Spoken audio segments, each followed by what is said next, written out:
In 1968, something unthinkable happened deep beneath the world's oceans. 4 submarines from 4 different nations vanished within just 4 months. No distress signals, no survivors, no explanations. These weren't aging relics from an earlier era. They were advanced, cutting-edge vessels crewed by experienced sailors. And yet, one by one, they disappeared without a trace, leaving behind silence and questions that remain unanswered to this day. Was it coincidence? Or was something far more disturbing happening beneath the surface of our planet's seas? By the end of this story, you'll hear about the evidence uncovered in the aftermath and the chilling mysteries that still surround these disappearances. Mysteries that have defied logic, technology, and decades of investigation. It began with the INS Dakar, originally a British T-class submarine that had served in World War II. The vessel had been refitted and upgraded by the late 1960s, transforming it into one of the most advanced submarines of its kind. Israel had purchased the Dakar and spent months modernizing it before entrusting it to a seasoned crew of 69 men. They were proud, capable, and fully confident in their ship. On January 9, 1968, the Dakar departed Portsmouth, England, on what was supposed to be a straightforward voyage to Haifa, Israel. Less than 3 weeks at sea, nothing out of the ordinary. For most of the journey, everything went smoothly. The Dakar maintained regular radio contact, transmitting reports on its position and progress. Then, on the night of January 24th, as it neared the eastern Mediterranean, it sent a routine message. Nothing seemed wrong. The crew reported calm seas and normal operation. Then came silence, no further messages, no distress call. By January 25th, the Dakar was officially missing. Israel launched one of the largest search and rescue missions in its naval history. Dozens of ships, aircraft, and sonar-equipped vessels joined in, aided by the United States and other allied forces. They scoured the Mediterranean from the coast of Crete to the shores of Israel, listening for any sign of life, an emergency beacon, debris, even an oil slick. There was nothing. The sea had simply swallowed the Dakar whole. Weeks turned into months, and speculation ran wild. Some believed it had suffered a catastrophic mechanical failure. Others whispered about a collision, a torpedo accident, or even an attack. The Cold War was in full swing, and with tensions between Israel, the Soviet Union, and its allies running high, conspiracy theories spread fast. But with no wreckage and no survivors, there was nothing to prove or disprove anything.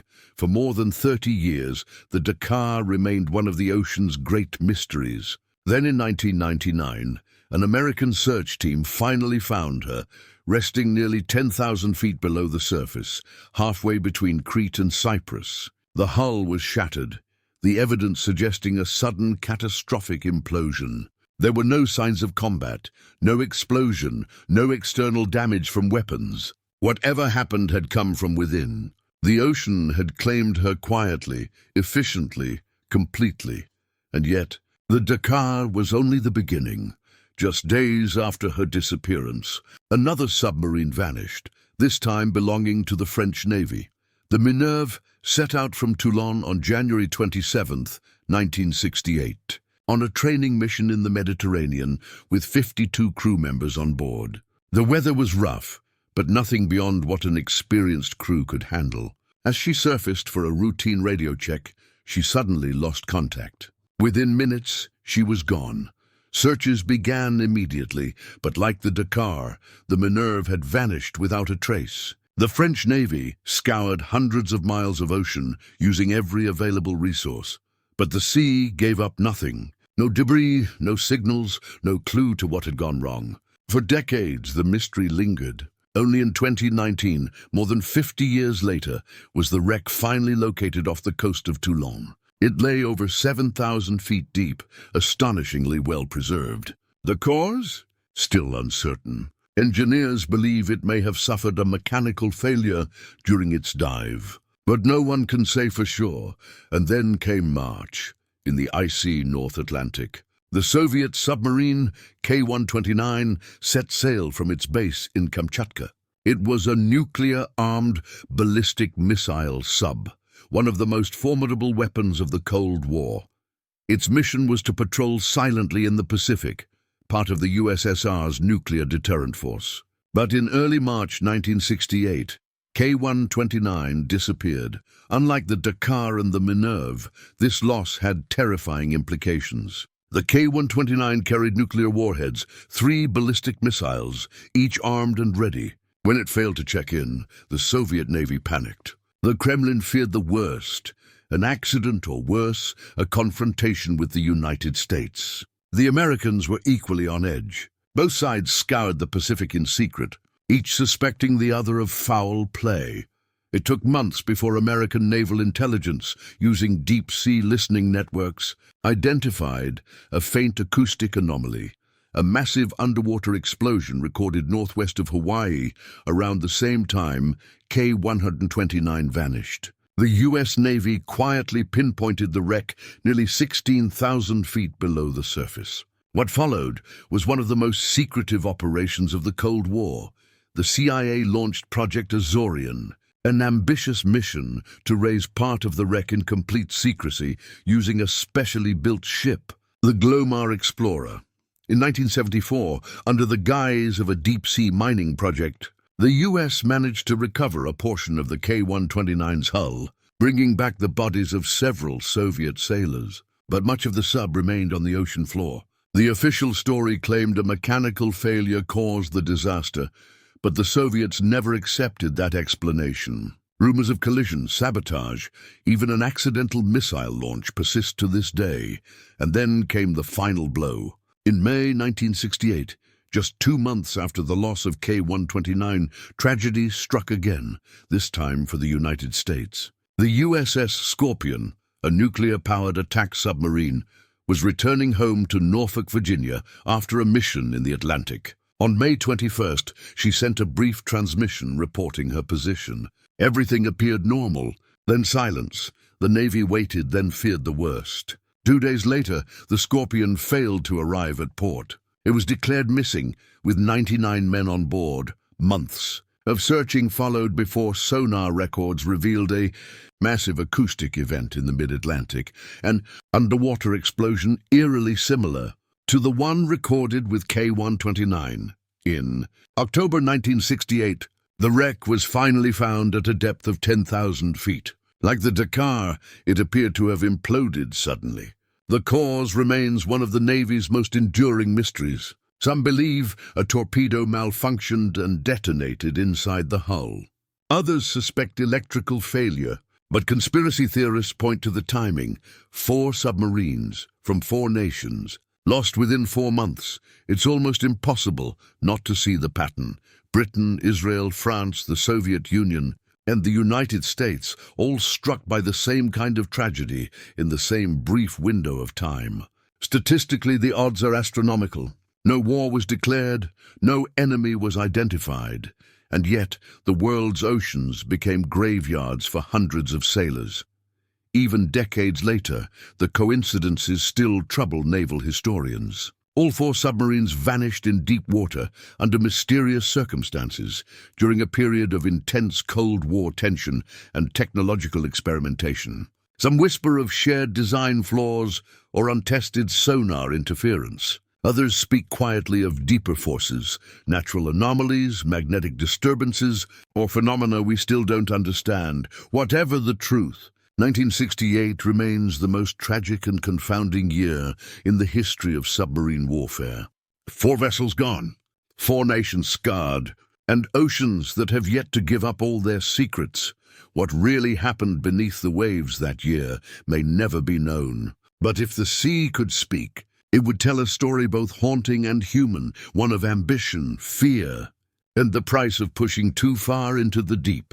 The Mediterranean was searched for weeks, but it was as if the INS Dakar had been swallowed whole by the sea. No oil slick, no debris, no signal, nothing. For decades, families of the 69 crew members waited, haunted by the question of what really happened beneath those calm blue waters. It wasn't until 1999, more than 30 years later, that the mystery finally resurfaced. A joint expedition led by the U.S. company Nauticos and the Israeli Navy located the wreck, lying nearly 3,000 meters below the surface, between Cyprus and Crete. The hull was broken clean in two, resting silently on the seabed. There were no signs of combat damage or explosion, but the reason for the disaster remains a mystery. Some experts believe a catastrophic mechanical failure doomed the vessel, while others suspect a mid-sea collision or even sabotage. Yet to this day, no definitive cause has ever been proven. The ocean keeps its secrets well, and then, just 2 days after the Dakar vanished, another submarine disappeared. This time, it belonged to France. The Minerve was a modern diesel-electric submarine, sleek and reliable, commissioned only a few years earlier in 1964. It was considered one of the French Navy's most dependable vessels. Small but agile, designed for quick dives and short-range coastal patrols. On January 27, 1968, the Minerve left port to conduct a routine training exercise just a few miles off the coast of Toulon, France. The crew of 52 men expected to be back within hours. That morning, the Mediterranean was restless. Winds howled across the waves, churning the sea into a white-tipped frenzy. But conditions like that weren't unusual, and the Minerve had handled worse. At 7:55 a.m., the submarine sent what would be its final message, reporting its position and estimated time of arrival. Everything was normal.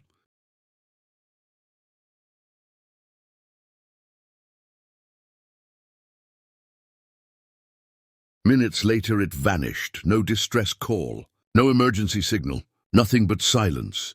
The French Navy immediately launched a massive search operation. Ships, aircraft, and sonar crews combed the waters off Toulon for any sign of the missing sub. Even Jacques Cousteau joined the effort, deploying his team's advanced equipment to scour the seafloor. But despite their combined expertise, not a single trace of the Minerve could be found. It was as though the vessel had slipped into another world.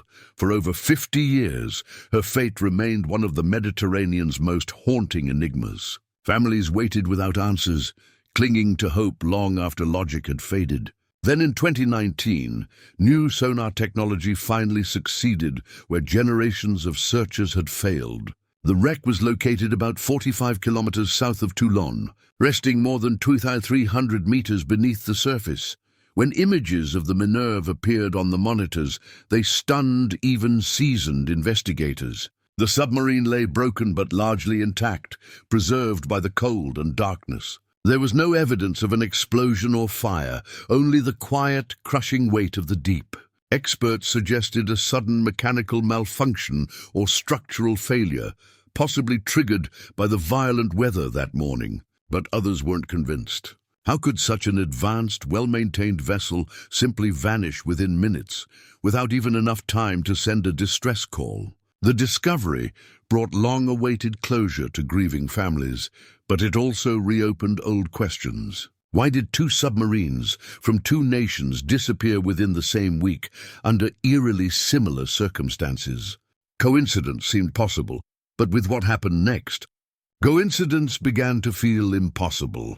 The wreck of the Minerve revealed evidence of a sudden, catastrophic event, most likely caused by a mechanical failure or the violent turbulence from the stormy conditions that day. Without a full on-site investigation, however, the exact cause remains uncertain.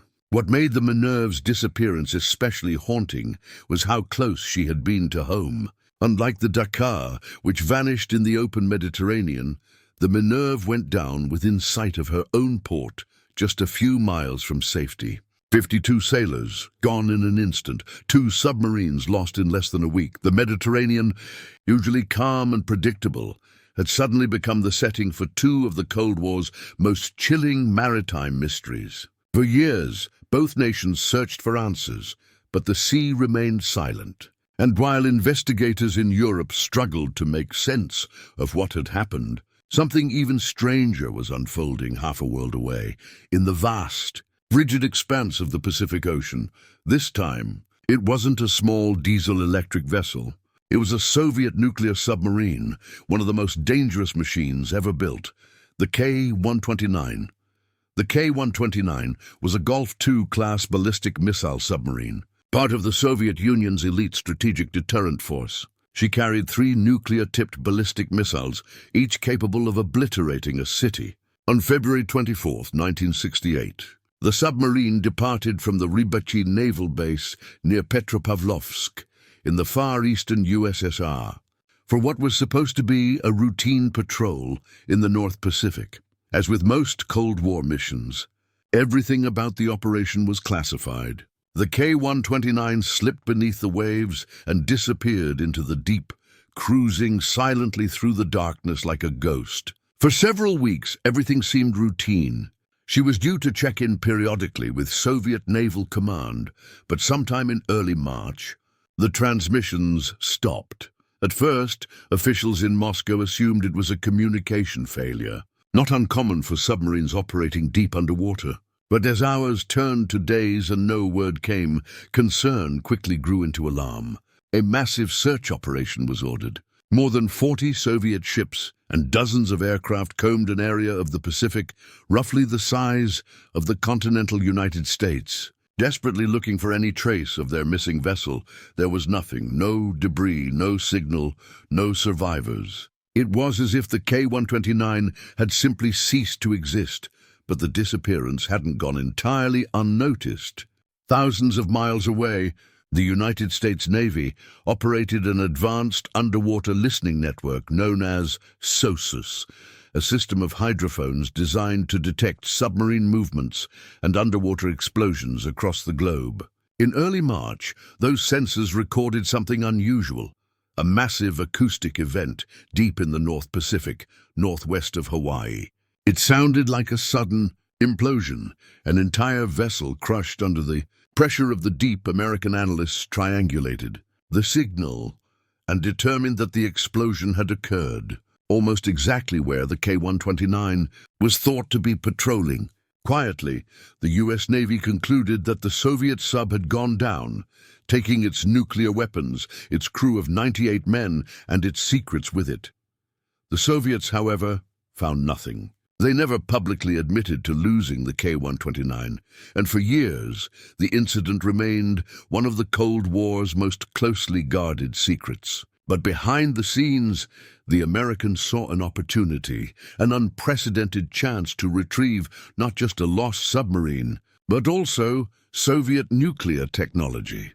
What followed was one of the most ambitious and secretive salvage missions in history, Project Azorian. Using a specially designed ship called the Glomar Explorer, disguised as a deep-sea mining vessel, the CIA attempted to recover the wreck from more than 16,000 feet below the surface, a depth no salvage operation had ever reached before. The operation took years to plan and cost over $500 million. In 1974, the mission began. Working in total secrecy, the Glomar Explorer managed to lift part of the submarine's remains to the surface. Among the recovered wreckage were the bodies of several Soviet sailors who were given a burial at sea with full military honors. But much of the K-129 broke apart during the lift and fell back into the abyss, taking most of its secrets with it. To this day, neither the United States nor Russia has ever publicly confirmed exactly what was found. Some say the CIA recovered nuclear missile guidance systems and cryptographic equipment. Others claim they found nothing of real value. Officially, the cause of the disaster was labeled a catastrophic mechanical failure. But that explanation never fully satisfied anyone. The timing, the secrecy, and the sheer number of submarines lost that year made the world uneasy. Because even as the Soviets mourned the K-129, tragedy was already preparing to strike again, this time in the Atlantic Ocean. And this time, it would be America's turn. For weeks, Soviet ships and aircraft swept across thousands of miles of open water, but despite the scale of the effort, there was no sign of the K-129, not a single piece of debris. Not a trace of oil, nothing. The Soviet Navy was baffled.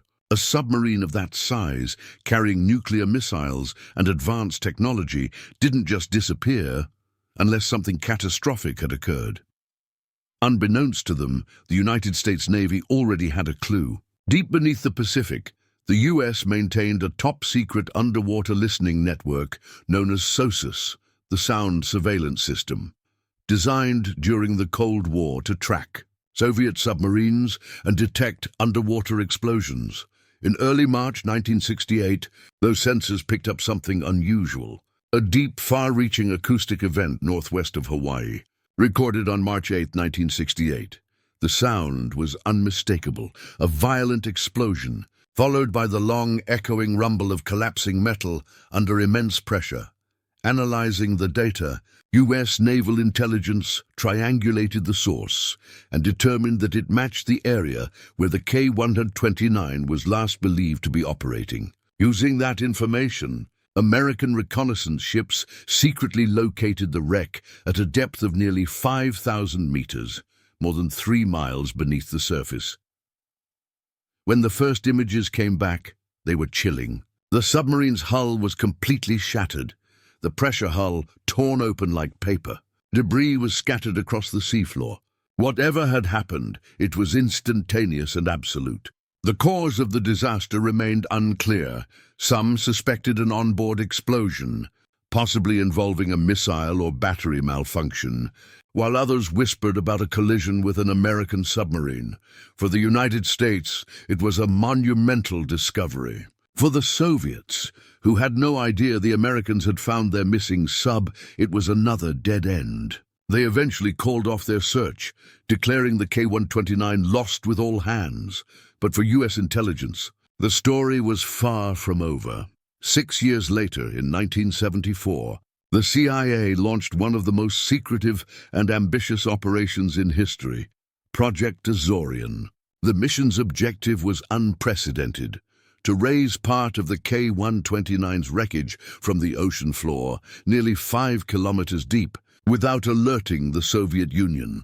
This was not just any recovery mission. It was a feat of engineering that had never been attempted before. The CIA poured over $800 million into the project, the equivalent of several billion dollars today. They commissioned the construction of a massive vessel, the Hughes Glomar Explorer, built under the guise of a civilian enterprise, led by eccentric billionaire Howard Hughes. Officially, the ship was said to be part of a deep-sea mining project designed to harvest valuable minerals from the ocean floor. In reality, it was a cover story, one so elaborate that it fooled nearly everyone, including journalists and international observers.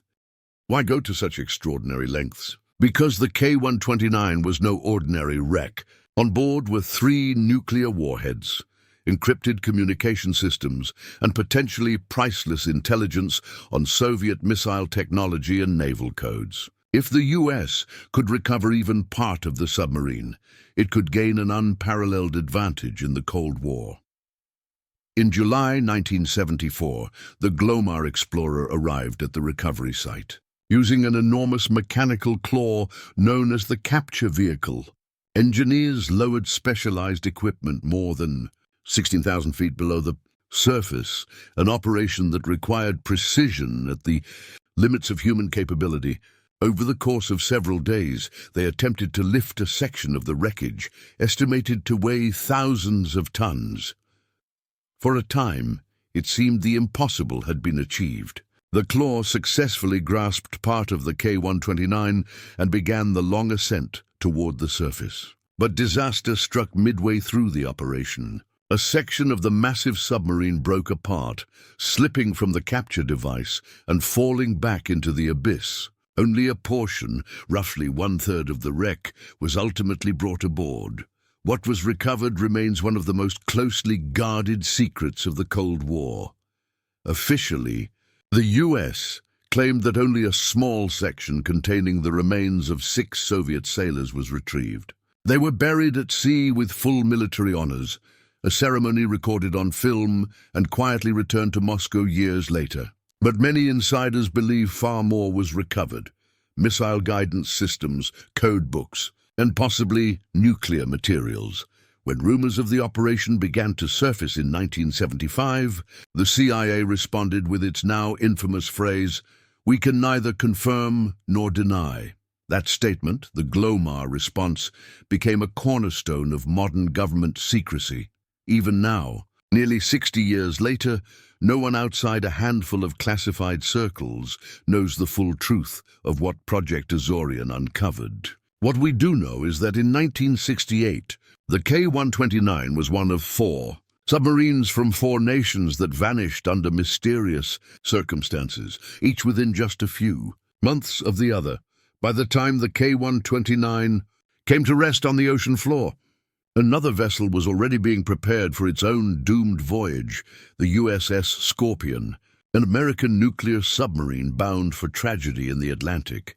The Americans knew the K-129 wasn't just a lost submarine, it was a vault of priceless secrets. If they could recover even fragments of it, they might gain unprecedented insight into the USSR's nuclear technology, encryption systems, and strategic plans. Knowledge that could tilt the balance of the Cold War. The secrecy surrounding Project Azorian was absolute. It was so tightly controlled that even many within the US government had no idea it existed. The operation remained classified for decades, and even today, large portions of it are still redacted or buried under layers of national security restrictions. That veil of silence has only fueled endless speculation about what the CIA truly found on the Pacific Ocean floor. The mission was only partially successful, but even that partial success was staggering. Using a massive claw-like mechanism known as the capture vehicle, engineers aboard the Glomar Explorer managed to lift a section of the K-129's wreckage from a depth of nearly 5 kilometers, a feat no one had ever accomplished before. When the recovered portion was finally brought aboard, it included torpedoes, sections of the control room, and, most hauntingly, the remains of several Soviet sailors. According to declassified accounts, those men were given a burial at sea with full military honors. The ceremony, recorded on film and later shared with Russia decades after the Cold War ended. But beyond those few details, everything else remains hidden. The CIA has never disclosed what else was recovered or what they learned. Some reports suggest the team retrieved nuclear warhead components or encrypted communication devices. Others whisper of something far more extraordinary, technology or intelligence so sensitive that it has remained under lock and key ever since. Official statements remain vague, couched in diplomatic language, avoiding direct answers. Every time investigators or journalists have pressed for details, they've received the same response, a phrase that became famous in American intelligence circles: "We can neither confirm nor deny." That response, known as the Glomar reply, was born from this very mission, a product of the CIA's need to hide the truth behind Project Azorian. And in many ways, that secrecy only deepened the enigma. What exactly did they find that justified such an elaborate billion-dollar operation and decades of silence? As for why the K-129 sank, theories abound, and none have been proven. Some experts argue that it suffered a mechanical malfunction, perhaps a sudden battery explosion or a misfire of one of its own missiles that triggered a catastrophic chain reaction. Others point to the possibility of a collision with an American submarine, specifically the USS Swordfish, which was operating in the Pacific at the same time and later returned to port with unexplained damage. The Soviets, meanwhile, floated a darker explanation. They believed the tragedy may have been the result of sabotage or mutiny, a rogue crew member attempting to defect with nuclear weapons only to trigger the sub's destruction in the process. It was an explosive claim, but like so many Cold War rumors, it was impossible to verify. Whatever truly happened to the K-129, it wasn't an isolated incident.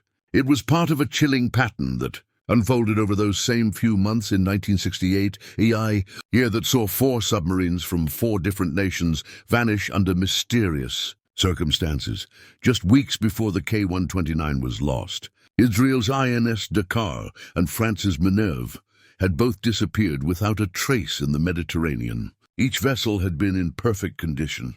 Each had an experienced crew, And each went down with no distress call, no warning, and no survivors.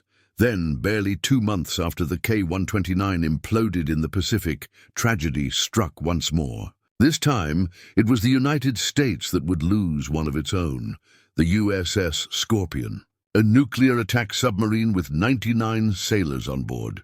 Bound for home and never to return, 3 submarines from 3 different nations, each advanced, each commanded by skilled crews, had vanished in the span of months, without a single warning or distress signal. The eerie symmetry of their disappearances left investigators wondering if something more than coincidence was at play.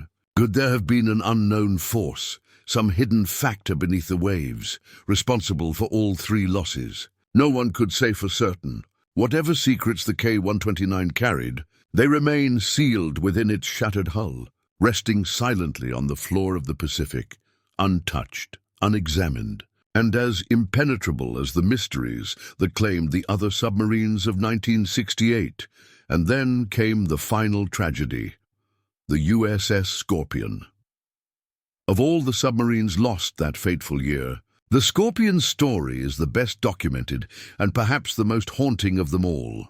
The Scorpion was a skipjack-class nuclear-powered attack submarine, one of the U.S. Navy's most advanced war machines. Sleek, fast, and lethal, she was designed for one purpose: to hunt and destroy enemy submarines. At the height of the Cold War, that mission carried enormous weight. Every patrol was part of a global chess match between superpowers, where one wrong move could trigger disaster. In May 1968, the Scorpion was returning home to Norfolk, Virginia, after a 2-month deployment in the Mediterranean. During that time, she had tracked Soviet ships, monitored submarine activity, and gathered intelligence, routine duties on paper, but anything but routine in the high-stakes shadow war playing out beneath the sea. On May 21st, the Scorpion sent what would be her final transmission. The message was calm, professional, and uneventful. The crew reported their position and provided their estimated arrival time at Norfolk. Everything seemed normal. The submarine was on schedule. 5 days later, on May 26th, the Scorpion failed to arrive. No radio contact, no distress calls, no trace. The U.S. Navy immediately launched a massive search operation. Aircraft, ships, and sonar buoys fanned out across the Atlantic, scouring the submarine's planned route. Days turned into weeks, but the ocean gave nothing back. The Scorpion, along with her 99 crew members, had vanished somewhere between the Azores and the U.S. coast. For the families waiting in Norfolk, the silence was unbearable. One by one, the Navy's updates grew darker, the tone more resigned. By early June, the Scorpion was officially declared lost at sea, but behind the scenes, U.S. intelligence agencies were already chasing a lead. Just as in the case of the K-129, the Navy's SOSUS network, its secret array of underwater listening devices, had detected something. On May 22nd, hydrophones recorded a sequence of deep-water explosions near the Scorpion's last known position in the Atlantic. The acoustic data pointed to a violent event, an implosion consistent with a submarine collapsing. Under extreme pressure at depth, analysts traced the sounds to a location roughly 400 miles southwest of the Azores, more than 10,000 feet beneath the surface. By late October 1968, the wreck of the Scorpion was located. What investigators found raised more questions than it answered. The submarine's hull was crushed inward, resting in pieces across the ocean floor. The bow had been torn apart, and debris was scattered over hundreds of yards. There were no signs of fire or collision, no evidence of an external explosion. The Scorpion appeared to have been destroyed from within. The Navy's official conclusion was vague, a catastrophic failure caused by an internal event. But theories quickly spread. Some suggested a torpedo malfunction, where a defective weapon may have armed itself inside the launch tube, forcing the crew to attempt an emergency dive before it detonated. Others believed a battery explosion had triggered a chain reaction. dooming the vessel almost instantly. There were darker theories too, whispers of a Soviet ambush in retaliation for the loss of the K-129 earlier that year. Both nations had nuclear submarines operating in the same waters, and in the climate of the Cold War, mutual suspicion was constant. Some former intelligence officers even claimed the Scorpion had been on a secret mission to monitor Soviet naval activity, and may have been intercepted. The US Navy denied those claims, but internal reports declassified years later revealed that the Scorpion had indeed been suffering from mechanical and electrical issues before her final voyage. Maintenance logs described frequent malfunctions, including unreliable torpedoes and faulty safety systems. Despite those warnings, she was cleared to sail, under pressure to meet operational schedules during a tense period of Cold War escalation. Whatever the cause, what happened to the Scorpion was fast, silent, and fatal. The crew never had time to send a distress call. In a matter of seconds, the immense pressure of the deep Atlantic crushed the vessel, leaving nothing but fragments of steel and unanswered questions. 4 submarines, Israeli, French, Soviet, and American, gone within the same year. No survivors, no clear explanations.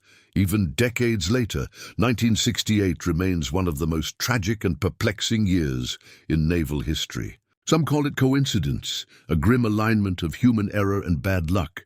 Others suspect patterns too precise to ignore. Perhaps a shared flaw in Cold War submarine design, or something else, something unseen. Whatever the truth, the ocean keeps its silence. The wrecks still rest where they fell, deep beneath the waves, hidden from the sun, each guarding its own piece of a mystery that may never be solved. The USS Scorpion last reported its position on May 21, 1968, and search teams quickly focused their efforts on the open waters southwest of the Azores. But the Atlantic is unimaginably vast, and finding even a trace of a lost submarine at such crushing depths was like searching for a single grain of sand in a desert. As days turned into weeks, the hope of finding the Scorpion intact began to fade. For the families of the 99 crew members, the waiting was unbearable, each sunrise a reminder that no new word had come. Then, after weeks of relentless searching, sonar finally detected something unusual, an anomaly deep beneath the waves. Investigators moved in, and soon the truth emerged. The wreck of the Scorpion lay 400 miles southwest of the Azores, resting more than 3,000 meters below the surface. When cameras descended into the dark, the images were heartbreaking. The submarine was broken in two. The hull was twisted and torn apart. The stern section was almost completely crushed, a brutal testament to the enormous pressure of the deep. Debris from the interior was scattered across the seabed, evidence of a catastrophic and instantaneous event. For the Navy, the discovery brought a grim sense of closure, but not understanding. The wreck answered the question of where, but not why. The official investigation concluded that the Scorpion was probably lost to an internal torpedo explosion. According to this theory, one of her own weapons malfunctioned and detonated inside the hull, setting off a chain reaction that destroyed the submarine in seconds. It was a plausible explanation, but far from certain. How could such a failure occur aboard one of the Navy's most advanced nuclear submarines? The crew was experienced, the systems sophisticated, and the vessel had passed inspection before departure. Something didn't add up. Other theories soon began to circulate. Declassified U.S. Navy documents revealed that just months before the Scorpion's disappearance, American intelligence had intercepted Soviet communications, suggesting that Soviet forces were tracking an American submarine. Could the Scorpion have been caught in a deadly game of underwater cat and mouse, intercepted, engaged, and destroyed in a covert clash that both superpowers later buried to avoid sparking open war? The possibility of a secret confrontation was explosive, but impossible to verify. Both sides had every reason to stay silent. An admission of such an encounter could have ignited a Cold War crisis. there was another, more mundane, but no less haunting explanation. The Scorpion had a long history of mechanical problems. She'd suffered repeated issues with her propulsion system, electrical circuits, and even her torpedo tubes during earlier deployments. Some believed these recurring flaws might have finally caught up with her, a slow, unseen failure that culminated in disaster thousands of feet below the surface. Whatever the cause, it happened too fast for anyone to react. 99 sailors aboard the USS Scorpion were lost in an instant. The wreck's discovery brought a measure of closure, but not the answers their families sought. The questions linger still, cold, heavy, and unanswered at the bottom of the sea, and the Scorpion was not alone. In the span of just 4 months, 4 submarines from 4 different nations vanished without explanation. Israel's INS Dakar, France's Minerve, the Soviet Union's K-129, and America's USS Scorpion. Each loss was different, each surrounded by its own fragments of evidence and theories, but all shared the same eerie silence. Was it all coincidence? A tragic series of unrelated accidents during a perilous time in naval history? Or was there something darker, something connecting them all beneath the surface of the world's oceans? What do you think happened? Was it Cold War sabotage, mechanical failure, or something far beyond what we understand? Share your theories in the comments. I'll be reading every one. If you enjoyed this deep dive into one of history's most haunting mysteries, give the video a like and subscribe so you don't miss the next story. Until next time, stay curious and stay safe beneath the waves.